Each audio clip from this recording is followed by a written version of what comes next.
¿Cómo le va? Muy buenas noches, bienvenidos. Esto es Enfoque Médico, el programa oficiado por el Colegio de Médicos Distrito 2 de la provincia de Buenos Aires.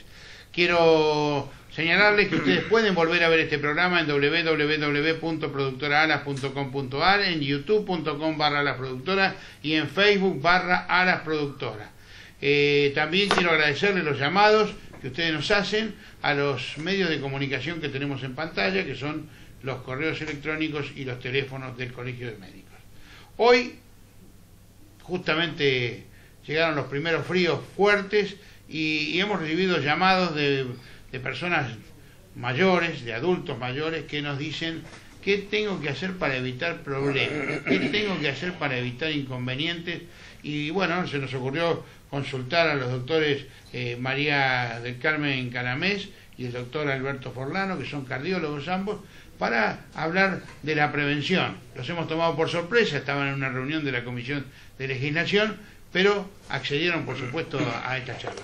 Doctores, gracias por estar con nosotros. Por favor. O sea que este programa, les recuerdo, sale los viernes a las 21 horas, 21:30 horas, y por supuesto ustedes lo pueden ver. Le pido que mire la cámara, doctor, no me mire a mí.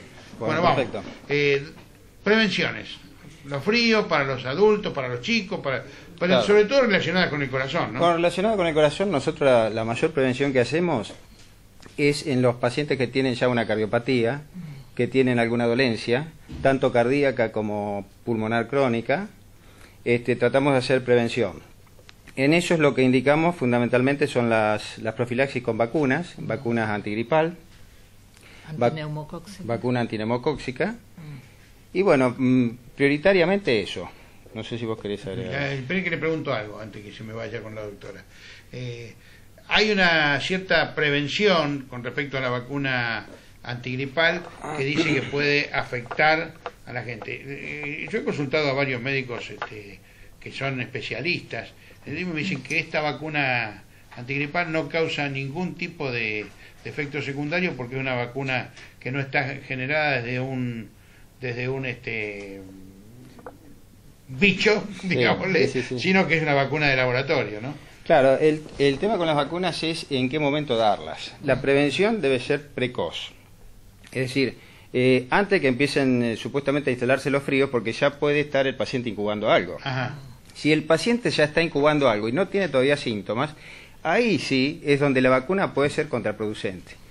Porque se suma por ahí las bajas de defensa que ya están instalándose con lo que le va a demandar la vacuna de sus defensas. Que sería un virus atenuado. Es un virus atenuado. En teoría eso no puede provocar ningún malestar, digamos. Bueno, un malestar leve puede ser, pero no una enfermedad. Doctora, usted iba a decir algo y yo le interrumpí, discúlpeme. Cuéntenle la gente. Que lo que se previene es no solamente con las vacunas, sino hay que cuidarse de las infecciones. Todos los pacientes respiratorios, EPOC crónico o insuficiencia cardíaca, la mayor causa de las descompensaciones cardíacas, ingresos por fallo de bomba, por edema agudo, son las infecciones. Entonces la prevención con la vacuna es importante, pero también, la alimentación, la medicación y todo lo que genera el bienestar del paciente, ¿no? Sí. Para que no se descompense. Cuando usted se refiere a la alimentación es, por ejemplo, evitar todo aquello que habitualmente perjudica al corazón, ¿no? O sea, evitar las grasas, los fritos. Las grasas, la comida con sal, que eso, sube la presión y los puede descompensar. Pero ya le digo, en invierno la causa más frecuente de descompensaciones son las infecciones. Todo esto rige también para aquellos que, como yo, por ejemplo, están operados del corazón, que tienen bypass y cosas por el estilo, o sí. Rige en general para cardiopatías crónicas, más bien con falla de bomba, que nosotros decimos, con insuficiencia cardíaca. Para las enfermedades coronarias que ya supuestamente están superadas porque ha quedado bien el paciente, sí, no sería tan imprescindible. Pero siempre estamos hablando de cardiopatías crónicas en pacientes de más de 65 años. Estoy frito. Bueno, no sé. Apuntando a ese grupo etario. Y como parte de la prevención, no solamente las vacunas para evitar las gripes, sino los cambios de hábito, el hecho de no fumar, las caminatas que tiene que hacer el paciente, la dieta sin sal, sin grasas, Eso es una forma de también evitar las descompensaciones o la aparición de un problema cardíaco, ¿no? Bueno, hablamos de los adultos mayores, pero siempre, yo estoy escuchando últimamente que cada vez hay más problemas cardíacos en gente mucho más joven. ¿Cuáles son las prevenciones para esa gente que por ahí se cree indestructible, entonces sale con la camisita abierta y cosas Lo por que el pasa es que, por ejemplo, uno de los factores de riesgo es el cigarrillo. Si empiezan a fumar muy tempranamente, ya a los 30 años tienen 20 años de fumar. Entonces vemos en la unidad coronaria gente joven con infartos que antes no se veía. Antes el grupo era entre 45 y 55 y ahora ha bajado. Eso con respecto a las cardiopatías adquiridas. Sí. Con respecto a las congénitas, que hay muchos grupos de gente joven que tiene una cardiopatía congénita que ha sido operada o no. ¿Por qué no le explica a la gente que Sí, es una cardiopatía congénita? la cardiopatía congénita es algo con lo cual el paciente nace, un defecto cardíaco anatómico que puede estar en las válvulas, puede estar en los tabiques que separan las cavidades, y bueno, eso se puede operar tempranamente o a veces no. Pero de todas maneras genera, digamos, una cardiopatía que puede predisponer a ciertas infecciones, sobre todo los problemas valvulares. Y en esos casos sí es donde la profilaxis tiene más valor, tanto la profilaxis antibacteriana como la antiviral. Bueno, entonces ya sabemos lo que es una cardiopatía. ¿Y cuáles son las profilaxis que tienen que tener? Bueno, las profilaxis son también las vacunaciones antivirales. También. Y antibacterianas es ante cualquier procedimiento invasivo. Por ejemplo, una extracción de diente, un cateterismo, un sondaje vesical, todas esas cosas hay que tener prevención en los pacientes que tienen cardiopatías congénitas o adquiridas. Para evitar endocarditis infecciosa, que es lo que uno pretende. En esos casos se hace una cobertura antibiótica previa al acto. Perfecto. Ahora, me asombra lo de sacarse un diente, por ejemplo, ¿no? Sí. Que es realmente uno no le presta tanta atención, Claro. y sin embargo es importante que la gente lo sepa, ¿no? Y sin embargo muchos de los odontólogos en general son conscientes y mandan una evaluación previa al cardiólogo para ver qué riesgo puede tener ese paciente. Bien, muy bien. ¿Y se puede llegar a corregir la cardiopatía congénita? ¿O no? ¿O ya se vive con ella toda la No, vida? hay muchos casos que sí, que se operan Ajá. de entrada y después a lo mejor se operan a los años. Depende de qué tipo de cardiopatía. Bien, ¿y cuáles serían, por ejemplo, las que...? Yo le pregunto como se estará preguntando la gente Y allá una atrás, ¿no? tetralogía de Fallot, una comunicación Pero interventricular, hágamelo intraauricular. simple, cuénteme qué es eso, a ver, qué es lo que está fallando. En general las cardiopatías congénitas más frecuentes son las comunicaciones entre las cavidades, que no deberían existir, los tabiques deben estar sellados y no debe haber shunts, cortocircuitos. Está bien.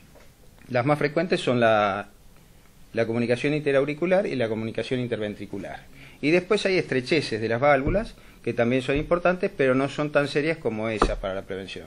Bien. Una pregunta que me llamó la atención el otro día, hubo gente escuchándolo a Leuco, diciendo que había tenido síncopes.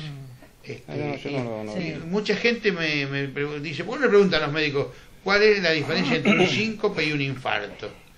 Es totalmente diferente. Nada que ver. ¿Y cuál es? Cuéntele La a la doctora gente. es arritmóloga también, Bueno, así que bueno, puede sí, aclarar pero mejor. Es un episodio de pérdida brusca de conciencia y bueno, Que no se necesariamente recupera. significa que se muere. No, No. la diferencia es eso, que se recupera. Ajá. Y hay muchas causas. Puede haber bradiarritmias o taquiarritmias que producen esos cuadros sincopales. En el caso de ese periodista, Sí. hizo una bradiarritmia por lo cual le pusieron ¿Usted lo un escuchó? marcapasos. Sí, sí. Ajá. Le bajó mucho la frecuencia cardíaca, Ujú. entonces necesitaron poner un marcapaso. A veces el paciente hace de entrada un síncope y otras veces lo que refiere son mareos. Y ese es el motivo. Muy bien.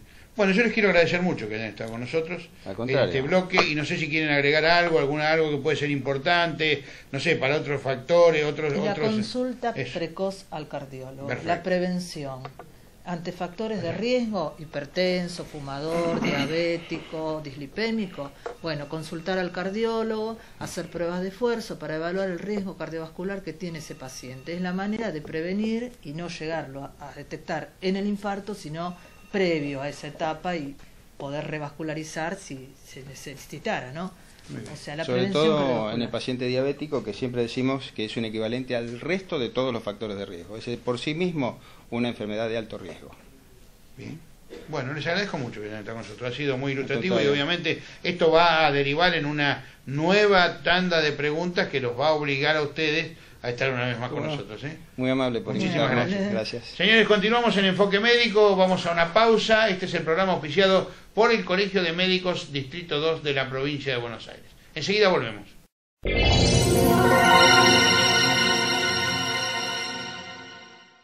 Soy uno de los 25.000 berazateguenses que recuperó la dignidad de trabajo. Acompañamos a los que se esfuerzan, a los que dejan todo. Soñamos en que toda la provincia los jóvenes tengan las mismas oportunidades. Sí, producir es crear trabajo. Municipalidad de Berazategui. Si usted está pensando en hacer un viaje, no deje de ir a quienes más saben del tema. Mérida Travel, la agencia de turismo por excelencia. ¿Dónde está? En la tradicional esquina de calle 148 y 11, en pleno corazón de Berazategui, una de las mejores empresas de turismo de la zona sur. Mérida Travel organiza su viaje y usted solo tiene que disfrutarlo. ¿Para qué ir lejos si la más amplia variedad y el mejor precio están en Supermercado Los Ángeles? Vinos, carnes, verduras, lácteos, encurtidos, artículos de limpieza, bebidas con y sin alcohol, pastas y todo aquello que pueda necesitar. Tenemos entrega a domicilio y aceptamos todas las tarjetas. Supermercado Los Ángeles, calle 137, número 3680, esquina Avenida Eva Perón en Ranelagh. Estacionamiento propio. Haga su pedido al teléfono 4258-2042 o 4258-4619 o por mail a pedidoslosángeles@yahoo.com.ar. Para construir, ampliar o modernizar su casa, usted tiene un aliado formidable, Corralón Fava, más de 50 años al servicio de la comunidad, con los mejores precios y calidad de toda la región. Próximamente, hormigón elaborado. Encuentre en Fava todo lo necesario para su casa. Tenemos tarjetas de crédito, no deje de consultarnos. Avenida Eva Perón, 2550 en Ranelagh. Teléfonos 4258-8408 y 4258-2476.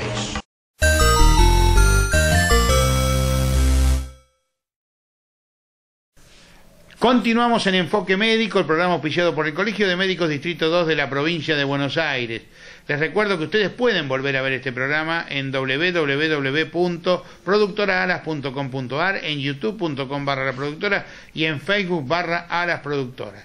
Estamos ahora con el doctor Salvador Lograsso, el presidente del Colegio de Médicos, y la doctora Mónica Perelió, que se agrega para ir tomando impulso para una próxima grabación en su especialidad.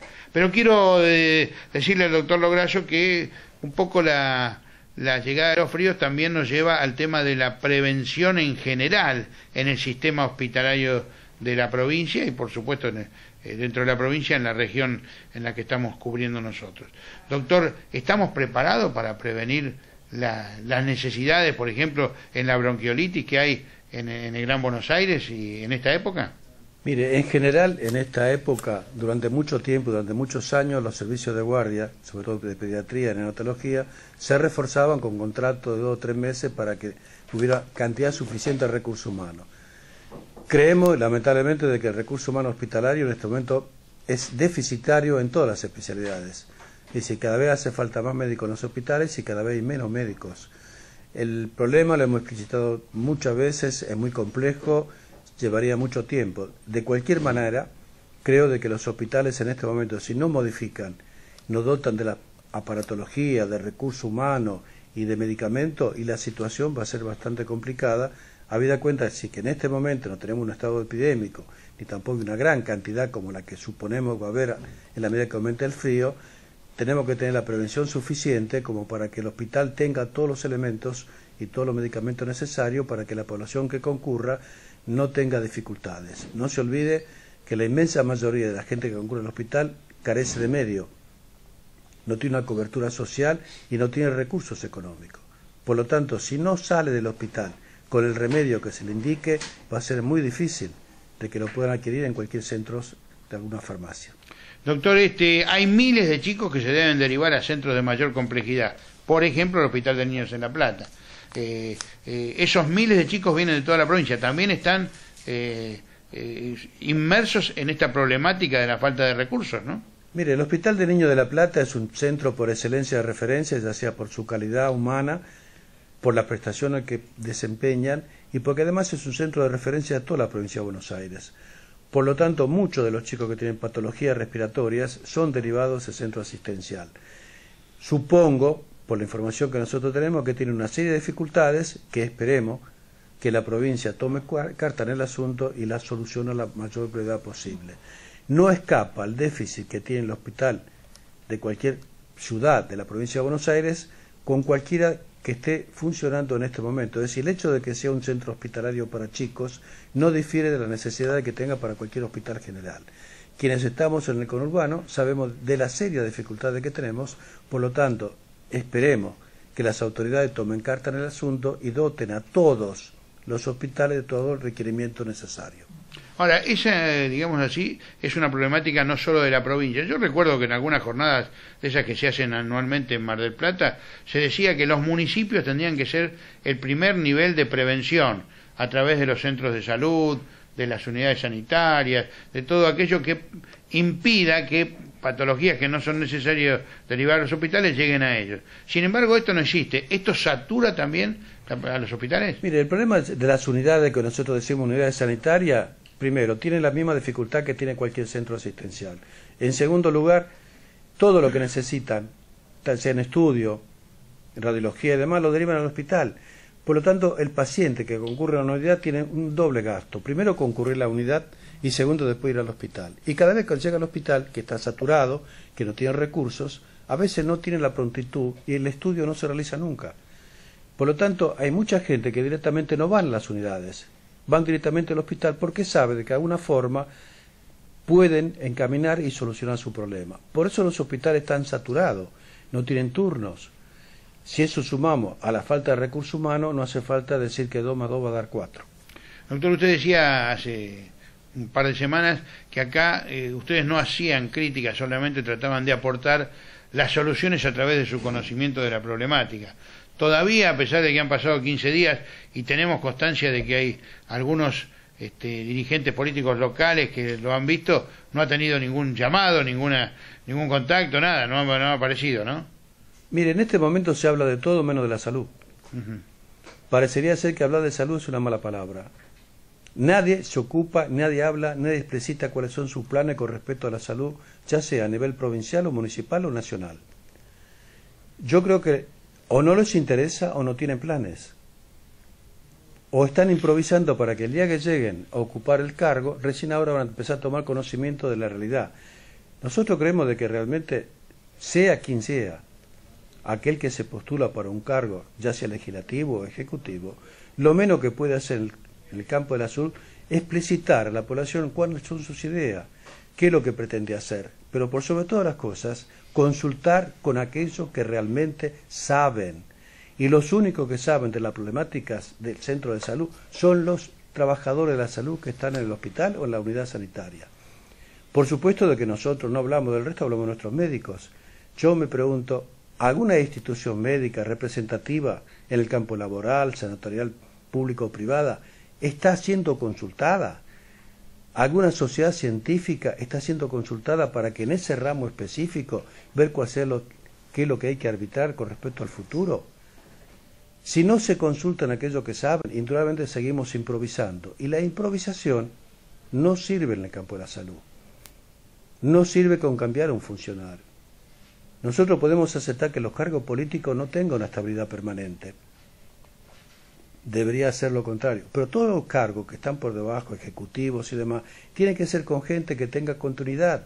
No puede ser que el gobierno de turno que asume barre con todo lo anterior. Y hay muchos profesionales altamente capacitados que conocen la problemática, que la vienen llevando a cabo, que son desplazados y quienes asumen esa función tardan mucho tiempo en conocerla.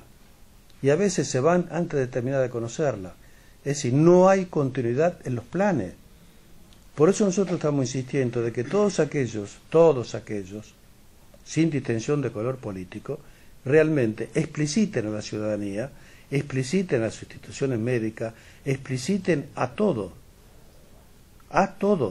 piensen como piensen, cuál es el plan de salud que tiene para la nación, para la provincia y para el municipio. Porque indudablemente, si hablamos de un déficit tan importante como el que hablamos, si vemos las dificultades que tenemos, indudablemente algo hay que cambiar. Y primero lo que hay que cambiar es la mentalidad del político de que realmente tome conciencia de la importancia que es la salud. Hay tres tareas fundamentales que no se pueden bajo ningún concepto no realizar: la salud, la educación y la seguridad. La gente puede pasar situaciones con mayor dignidad o menor dignidad, pero no puede ser bajo ningún concepto de que no tenga garantía de que concurra a un centro asistencial y que sea asistido con lo más y con lo mejor, como cualquier otro que va a otro ente privado donde realmente tiene mejor prestaciones. Nosotros somos defensores ultranza del hospital público, no tenemos absolutamente nada contra la actividad privada, entendemos que es necesaria y cuanto más hay, más fuente de trabajo tienen los médicos, pero nosotros por formación, por capacitación, por el origen de donde venimos, siempre hemos abogado por la defensa del hospital público.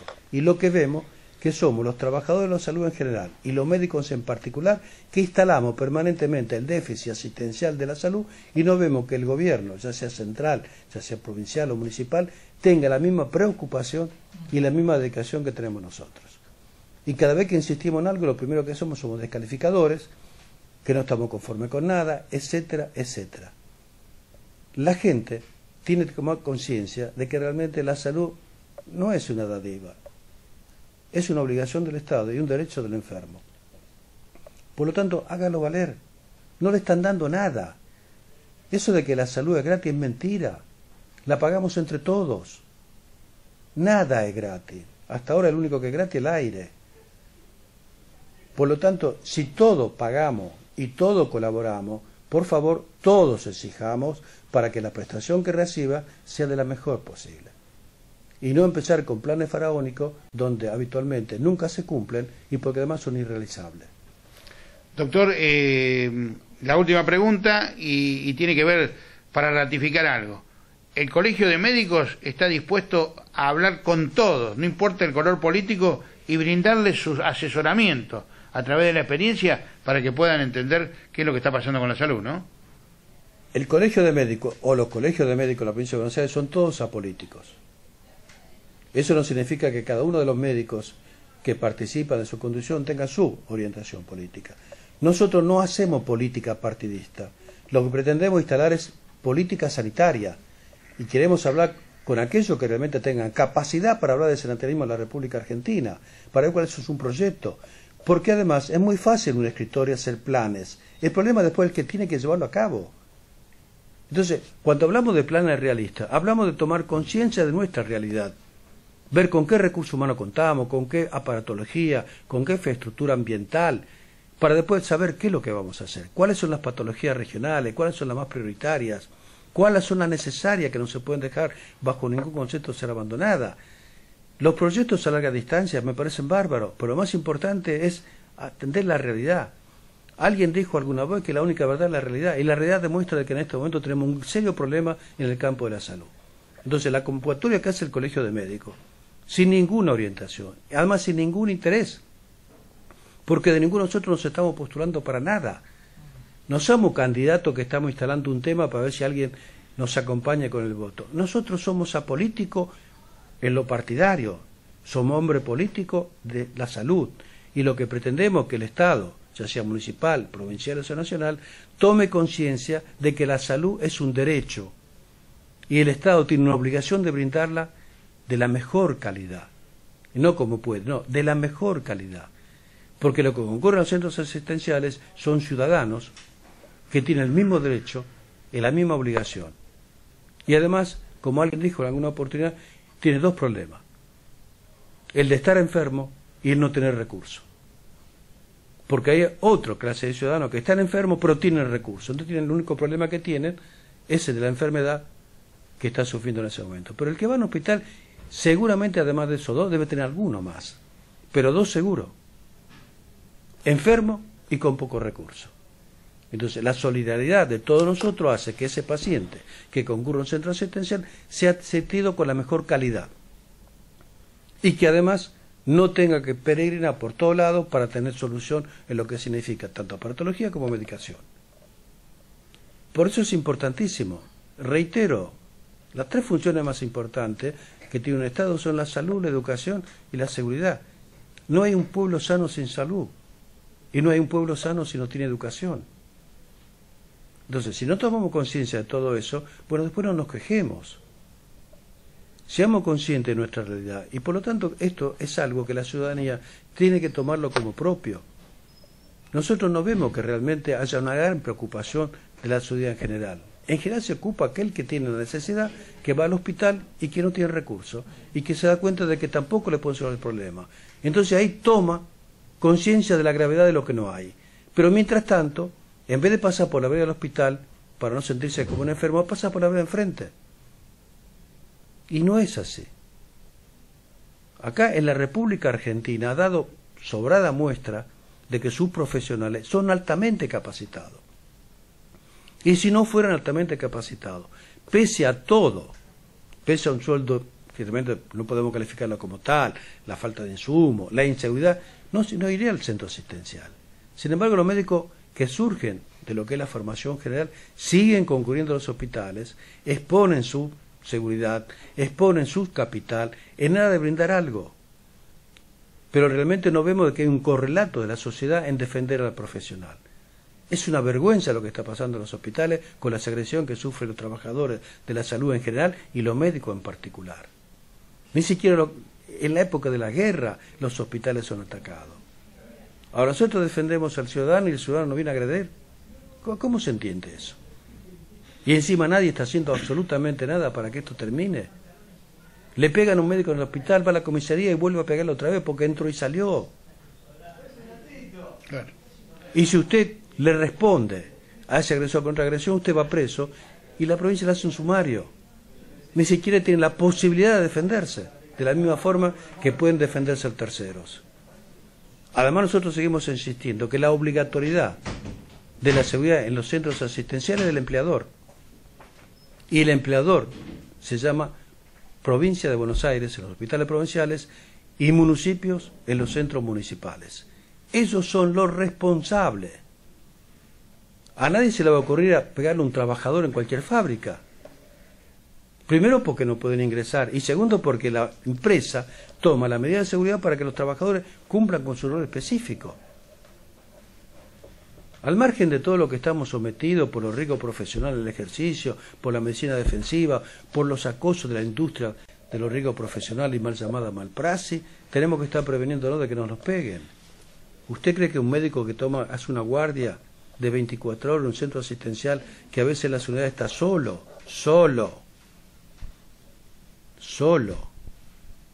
puede realizar un acto médico con un miedo terrible de que aquel que está atendiendo no termina pegándole? ¿O que se le impute una falta de atención porque carece de los elementos mínimos? Nosotros hemos hecho presentaciones en todos lados hasta ahora. Y noticias. Somos los únicos que nos seguimos quejando, que seguimos trabajando, que seguimos atendiendo, seguimos diciendo y seguimos. Resultado, cada vez hay menos médicos en los hospitales, la gente se quiere retirar, no quiere continuar por todos y cada uno de los defectos que existen. Muy bien. Doctor, muchísimas gracias. El doctor Salvador Lograsso, la doctora Mónica Pererió, que ya la vamos a tener en un programa hablando de su especialidad, y quien les habla, Carlos Siniscalchi, que les agradece que hayan estado con nosotros una vez más y los espera la semana próxima. Hasta entonces y gracias.